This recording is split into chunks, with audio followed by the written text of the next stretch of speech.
Hola, bienvenidos a la segunda clase del curso Rheología de Fluidos.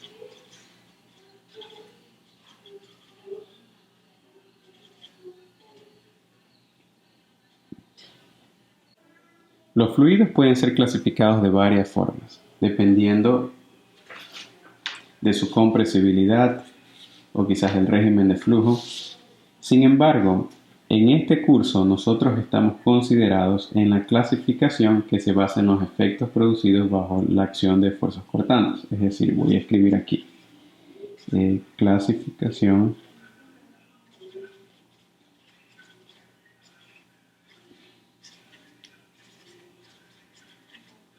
basándose en los efectos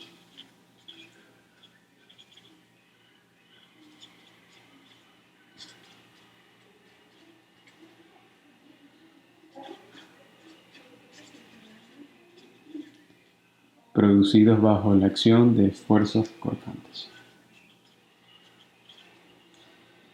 En este tipo de clasificación puedo tener dos tipos de fluidos. El primero, llamado fluido newtoniano, y el segundo grupo son los fluidos no newtonianos.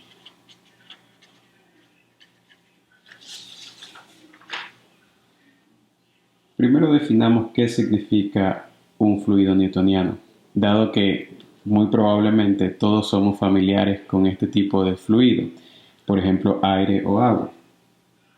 Si tomo acá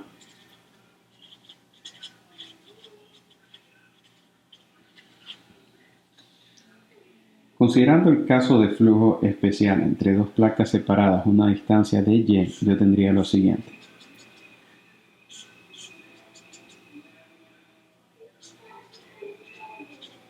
Tendría que si esta placa se mueve bajo la acción de cierta fuerza, yo voy a tener cierto incremento de velocidad y por condición de no deslizamiento, cual sea la velocidad que tenga esta placa, va a ser la velocidad que va a tener la partícula de fluido pegado a esta superficie sólida. Por otro lado, si en esta superficie o en esta cara sólida no se aplica ninguna fuerza, la velocidad debería ser cero y por tanto la velocidad de la partícula de fluido cercana a esta pared también tiene que ser cero. Si este es el caso y mi separación entre placas es demasiado pequeña, yo puedo asumir un perfil de velocidad lineal de la siguiente forma. Y voy a decir que este va a ser mi velocidad U. Simplemente va a ser una velocidad con una componente en la dirección X. ¿Ok? En estado estable, al aplicar esta fuerza, debe de haber una forma de balancear esta fuerza con alguna otra fuerza. Y en sí, esta fuerza puede ser igualada a cierta fuerza de fricción. Para un fluido newtoniano, esta fuerza de fricción va a ser igual a un esfuerzo cortante Yx que multiplica a un área, al área de la placa. Es decir, yo puedo escribir fuerza sobre área igual a un esfuerzo cortante Yx. Cabe señalar que estos subíndices Yx indican lo siguiente. El primer subíndice Y indica que el esfuerzo está actuando perpendicular al eje Y o en el plano Y, mientras que el subíndice X indica la dirección del esfuerzo, es decir, que el esfuerzo está en dirección X. Para un fluido newtoniano, este esfuerzo cortante Yx va a ser igual a cierta constante de proporcionalidad que va a estar multiplicando el siguiente término, el cual se denomina velocidad de corte o razón de deformación. Y esta constante de proporcionalidad es lo que se conoce como viscosidad dinámica. Y también puedo reescribir este menos de U de Y como simplemente gamma punto, también va a ser Yx, que esta va a ser la velocidad de corte. Este esfuerzo cortante tau yx también puede ser visto como un flujo de momento y se puede hacer analogía a la ley de Fourier, donde existe flujo de calor. Por ley de Fourier, yo tengo lo siguiente. Tengo que un flujo de calor en una dirección X, por ejemplo, va a ser igual al menos una constante que multiplica a dt de X, donde este Q doble coma X significa el flujo de calor, es decir, la razón de transferencia de calor por unidad de tiempo y por unidad de área. Este K es la conductividad térmica y dt de X es la razón de cambio de la temperatura a lo largo del eje X. De igual forma, yo tengo que el esfuerzo cortante tau yx para un fluido newtoniano en régimen laminar va a ser igual a μ multiplicado por la derivada de u con respecto a y. Pero este μ puedo dividirlo para la densidad y puedo multiplicar la velocidad por la densidad. Esto de aquí se va a volver menos μ, que es la viscosidad cinemática, que multiplica a la derivada de u rho de y.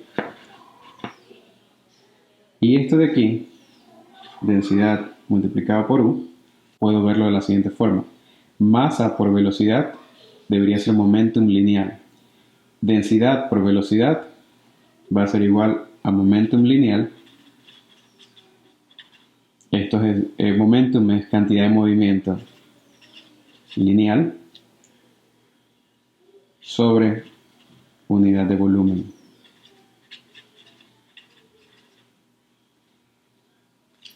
Así que aquí este término indica difusión.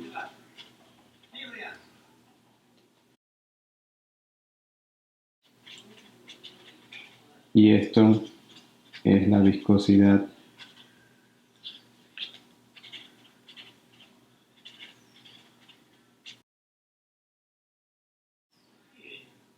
Por lo tanto, yo puedo ver ahora este esfuerzo cortante tau yx como mi flujo de momento. Y también podría ser esto análogo al flujo de masa si es que aplico o si utilizo Fick's Law en lugar de la ley de Fourier.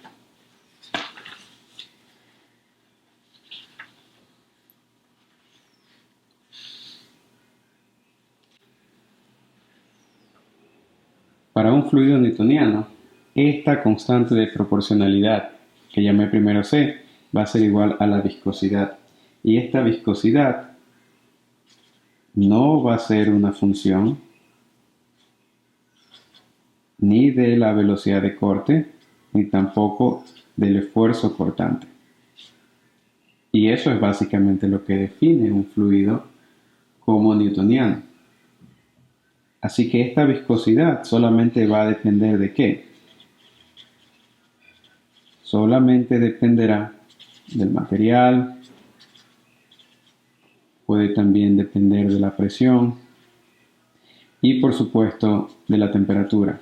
Y aquí sí el valor de viscosidad puede cambiar en función de estas variables. Una forma de visualizar esto es la siguiente. Si yo tuviese aquí viscosidad y tuviese en este eje velocidad de corte, sea que la represente con gamma punto o que la represente como du de y, lo que voy a tener es simplemente un valor constante. Y esto va a ser el caso de un fluido newtoniano. Si por otro lado yo grafico en el eje Y esfuerzo cortante y en el eje X velocidad de corte o du de y o razón de deformación, lo que voy a tener es una curva lineal donde la pendiente de esta curva, esta pendiente aquí, va a ser la viscosidad del fluido. Unidades de esfuerzos son pascales, unidad de razón de deformación o de velocidad de corte, segundos. Por lo tanto, la viscosidad en sistema internacional viene en pascales por segundo. Cabe señalar que para un fluido newtoniano, además, esta curva comienza en el origen 0,0. Esto es importante porque para fluidos no newtonianos puede existir el caso donde esta curva no comienza en este punto de origen. Este diagrama es lo que se conoce como curva de flujo o también reograma.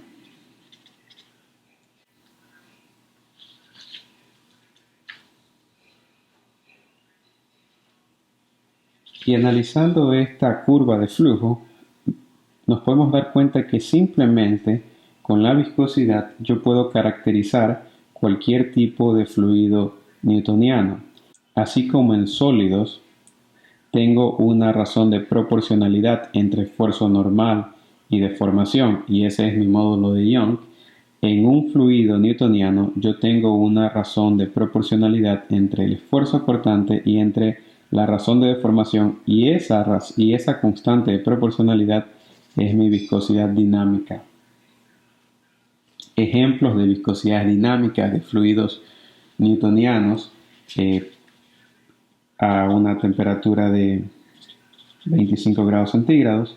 Tengo la viscosidad del aire, que es aproximadamente 10 a la menos 2 milipascales por segundo, siendo este milipascal por 10 a la menos 3.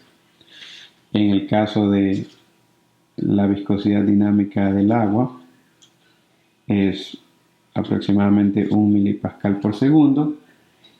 Otro ejemplo puede ser el del alcohol.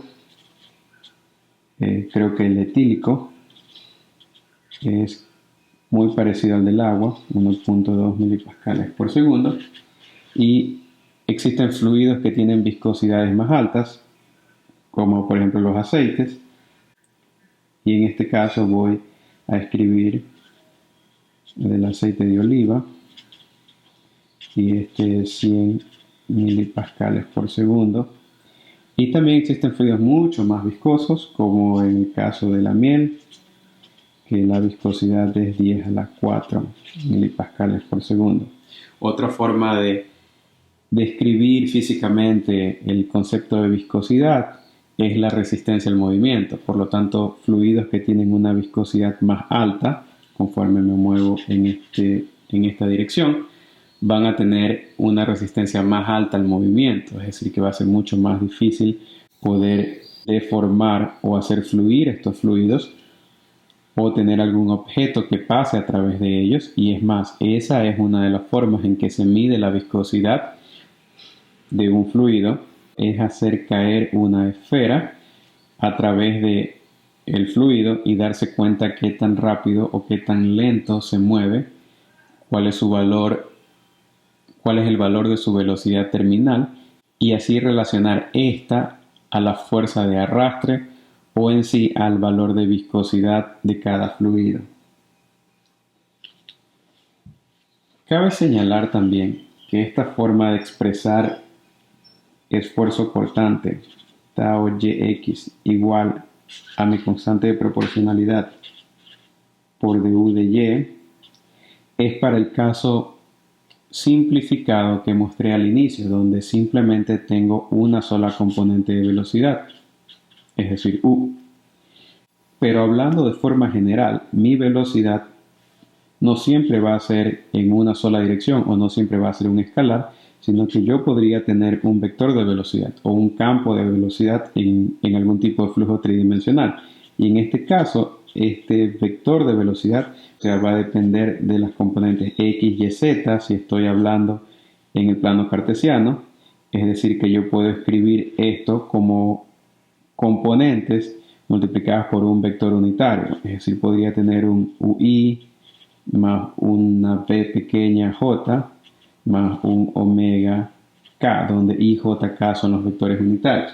Si fuese el caso de flujo tridimensional, o multidimensional o flujo en 3D, la forma de escribir mi esfuerzo cortante va a ser diferente. En este caso, tau Yx va a ser igual a menos la viscosidad, que multiplica ya no a la derivada total de u con respecto a y, sino que ahora voy a tener la derivada parcial de u con respecto a y. Y voy a tener también la derivada parcial de v con respecto a x. En este caso especial, lo que sucede es que v es igual a 0 y por lo tanto dp de x es igual a 0 y u solamente depende de y, así que yo puedo reescribir esta derivada parcial de du con respecto a y como derivada total de u de y.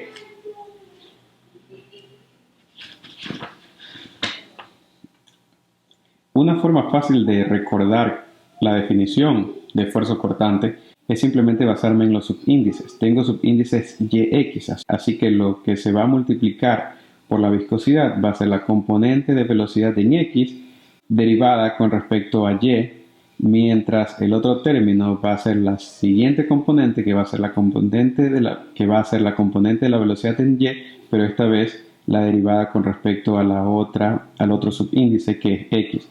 De esta forma yo podría también escribir que tau xz, por ejemplo, va a ser a menos viscosidad que multiplica a la derivada de u con respecto a z más la derivada de w con respecto a x. Y pues también, finalmente, podría escribir tau yz igual a menos mu que multiplica a la derivada parcial de v con respecto a z más la derivada parcial de w con respecto a y. Pues bien, hasta ahora solamente hemos hablado de los esfuerzos tangenciales, es decir, tau yx, tau yz y tau xz. Pero ¿qué sucede con los esfuerzos normales? Porque así como esfuerzos tangenciales, también los elementos de fluidos van a estar sometidos a esfuerzos normales. En este caso voy a graficar un elemento diferencial de fluido, un cubo, en el plano cartesiano x, y y z. Si tomo o si considero primero este plano o esta cara del elemento, voy a tener dos esfuerzos tangenciales actuando sobre esta cara. El primero va a ser, obviamente porque el plano es perpendicular al eje Y, va a ser un tau Y en dirección X, tau YX, y asimismo voy a tener un tau perpendicular al plano Y en dirección Z, un tau YZ. Pero además de estos dos esfuerzos tangenciales, voy a tener un esfuerzo normal. Y este esfuerzo normal lo voy a llamar sigma XX. Y aquí no termina todo porque cada cara va a estar sometido a esfuerzos adicionales. En el caso de esta voy a tener dos tangenciales, asimismo tau XZ, tau XY y un normal que será sigma XX. Y aquí cometí un error. Aquí debería ser sigma YY.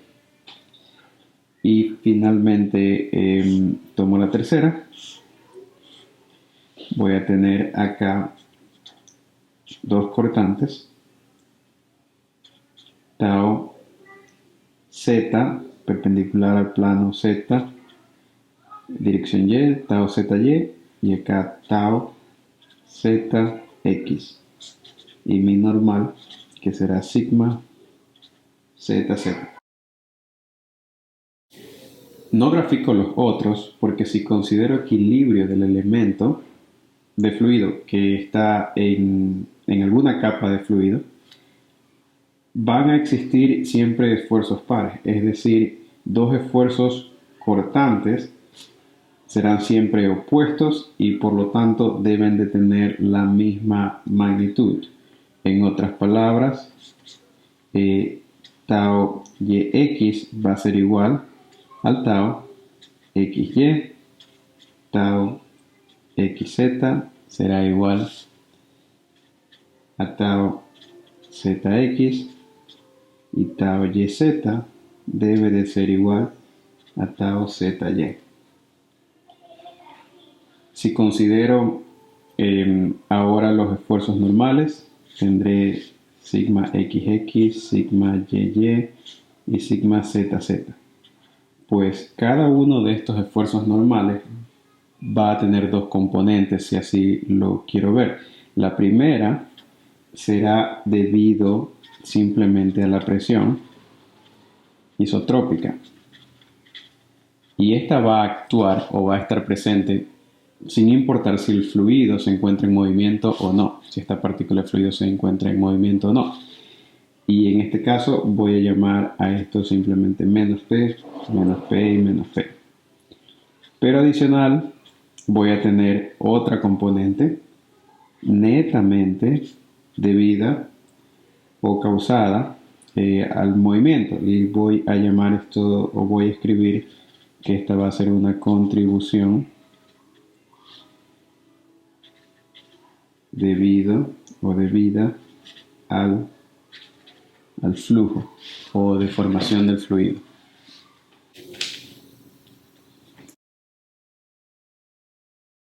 Y estas serán un tau xx, un tau yy y un tau zz.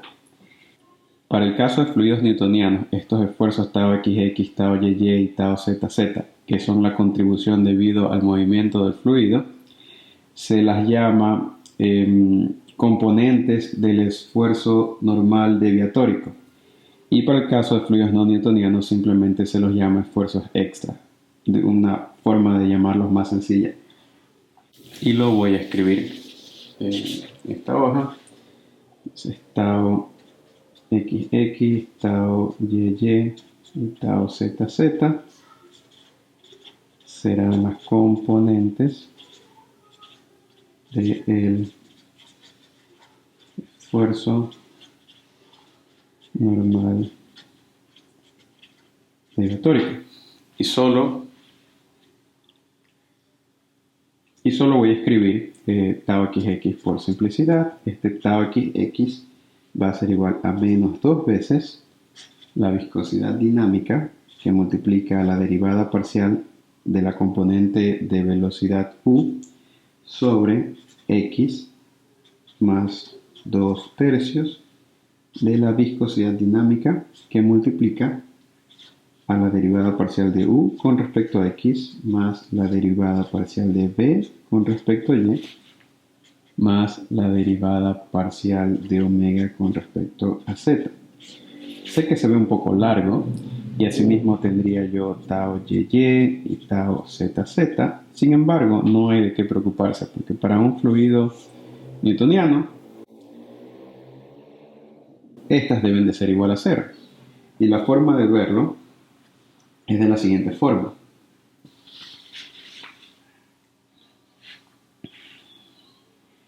En el caso en que tengo un fluido newtoniano e incompresible, puedo definir mi presión isotrópica como menos 1/3 de la suma de sigma xx más sigma yy más sigma zz.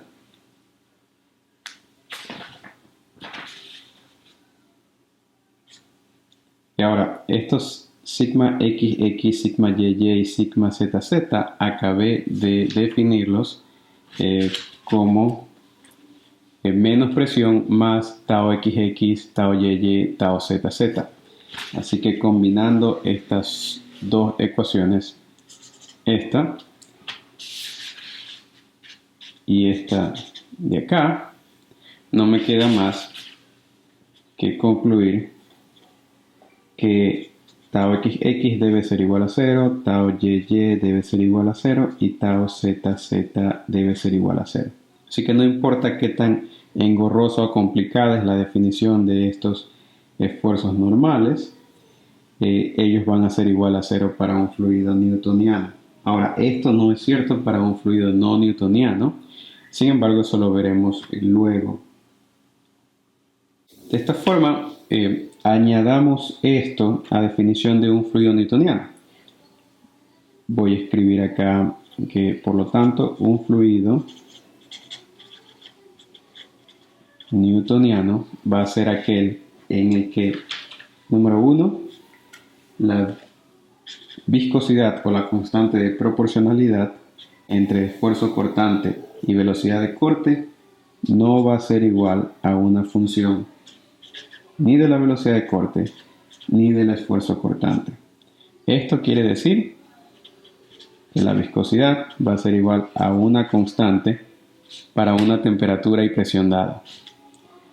Por otro lado, debo de añadir a esta definición de que estos esfuerzos normales tau XX, tau YY y tau ZZ, todos ellos deben de ser igual a 0. Y pues bien, de forma práctica, simplemente quiere decir que en el momento que yo tengo una curva de flujo entre el esfuerzo cortante y la velocidad de corte o razón de deformación, si lo quiero escribir de U de Y, tiene que seguir la ley lineal de Newton, es decir, que debe de ser una línea con pendiente constante, y esta pendiente constante va a ser mi viscosidad dinámica.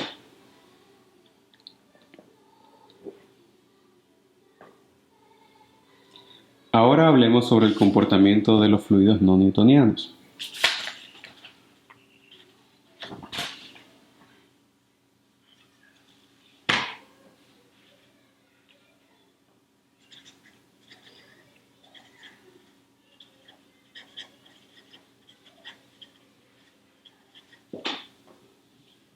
Pues bien, por definición, si lo vemos de forma práctica, los fluidos newtonianos no van a tener este comportamiento lineal de Newton entre esfuerzo cortante y razón de deformación. Esto no va a ser cierto. Y si es que fuese lineal, que puede ser lineal, no debe de pasar por el origen. Es decir, podría de pronto tener un comportamiento de esta forma, donde yo tengo un esfuerzo crítico, después del cual comienzo a tener cedencia o un yield stress. Pero no puedo tener comportamiento lineal y que pase por el origen. Eso no se puede dar. Y aquí, para el caso de fluidos no newtonianos, más bien la viscosidad dinámica va a depender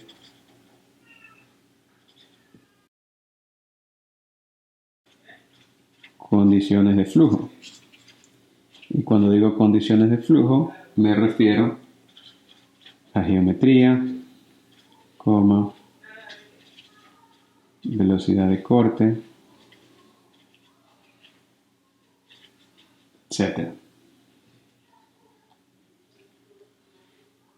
De forma general, se pueden agrupar los fluidos newtonianos en tres grandes grupos. Ellos son, primero, los fluidos generalizados newtonianos. Primero, fluido generalizado newtoniano, también conocido como independiente de tiempo.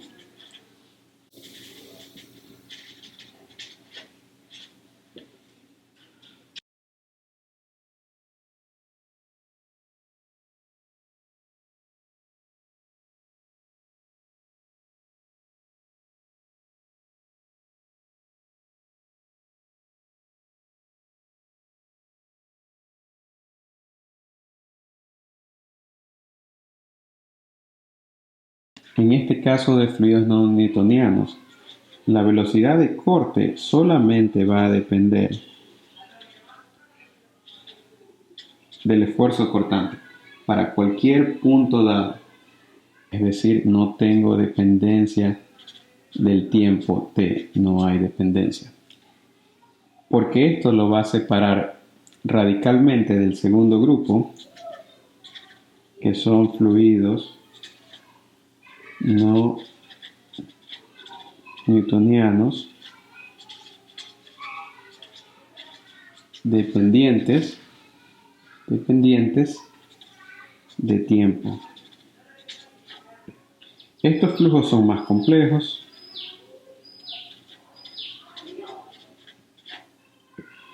y aquí la interacción entre esfuerzo cortante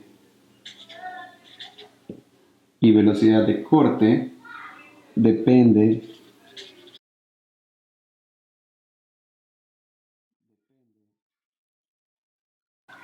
de la duración del cortante y también de su historia cinemática.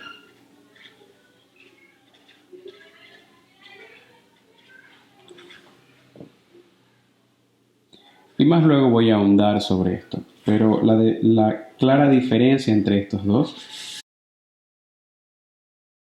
y la diferencia radical entre un fluido no newtoniano independiente del tiempo o generalizado newtoniano y dependiente del tiempo es que para el primero, para el que es independiente del tiempo, yo puedo definir cualquier punto de esfuerzo cortante en función de la velocidad de corte o viceversa. Por ejemplo, puedo tener un 0,0 para ambos, o puedo tener el siguiente valor de esfuerzo cortante para velocidad de corte, o este otro valor, o este otro valor, y puedo hacer una curva donde esta curva no va a ser función del tiempo de aplicación, sea de este esfuerzo cortante o de esta velocidad de corte, mientras que para un fluido no newtoniano que es dependiente del tiempo, este tipo de curvas va a tener adicionalmente dependencia o relación con el tiempo de aplicación o el tiempo de duración de esfuerzos y también con la historia cinemática, es decir, la secuencia de los procesos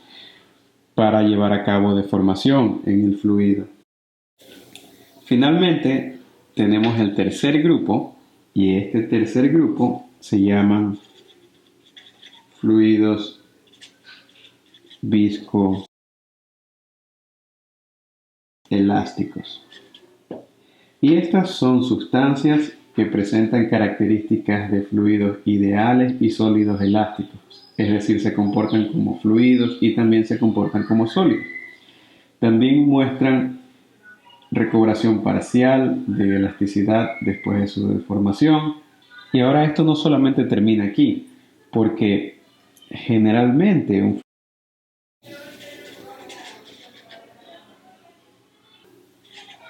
no newtoniano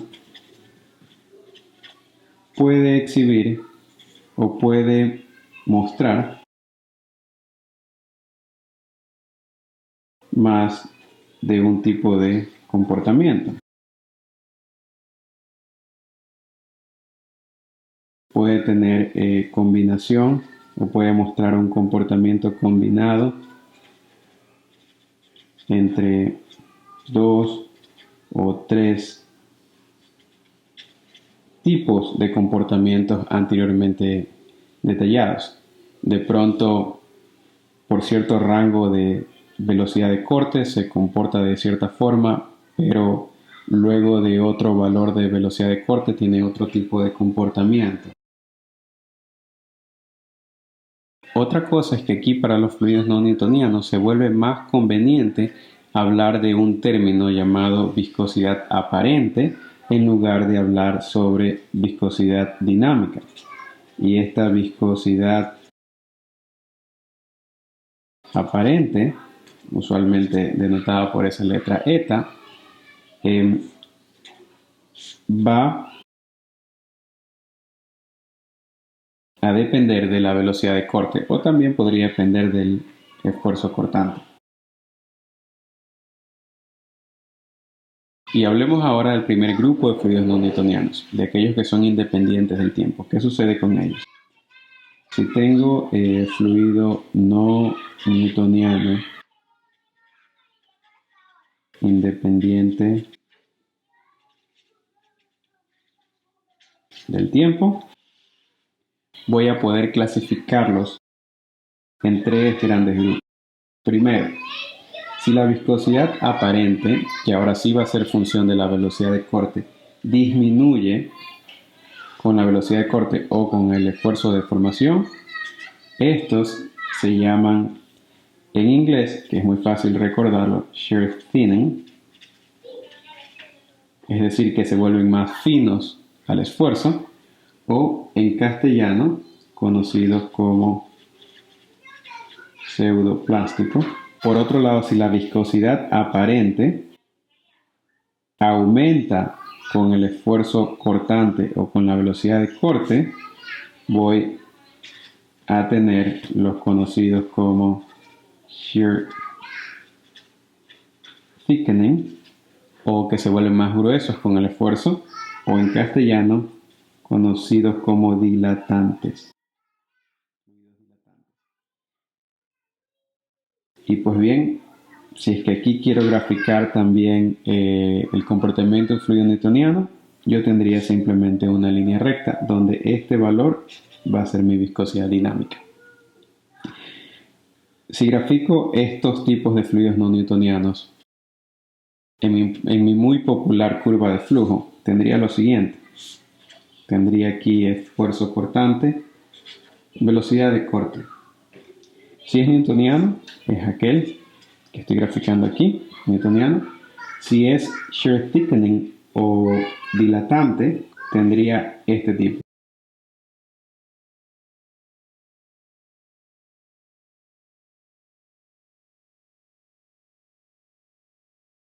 Si fuese shear thinning o pseudoplástico, este de acá. Y el tercero, llamado viscoplástico, es aquel que tiene un tau sub cero o un tau crítico. Esto de aquí va a ser del tipo viscoplástico. Y a partir de este esfuerzo de excedencia o este esfuerzo crítico del cual yo tengo comportamiento como un fluido, tengo dos alternativas. Una, que se comporte netamente como un fluido newtoniano y voy a tener una línea recta, o que siga disminuyendo su viscosidad conforme yo voy aumentando mi velocidad de corte, que se volvería un pseudoplástico o un shear thinning, ¿verdad? Que tendría este tipo de comportamiento. Aquel que tiene un comportamiento lineal o un comportamiento como un fluido newtoniano después que yo he aplicado un esfuerzo crítico, este caso de aquí, se llama o se lo conoce como Bingham Plastic, un fluido de este tipo. Y si tengo este otro tipo de comportamiento del tipo pseudoplástico o shear thinning después de un esfuerzo de excedencia tau sub cero, se conoce como, voy a graficar acá otra línea, como yield de excedencia, yield, perdón, voy a subir esto un poco, yield plastic. ¿Ya? Así que tengo estos tres tipos: viscoplástico, shear thickening y shear thinning o pseudoplástico. De todos estos tipos de comportamientos, la mayoría de fluidos no newtonianos van a comportarse como este pseudoplástico. La mayoría.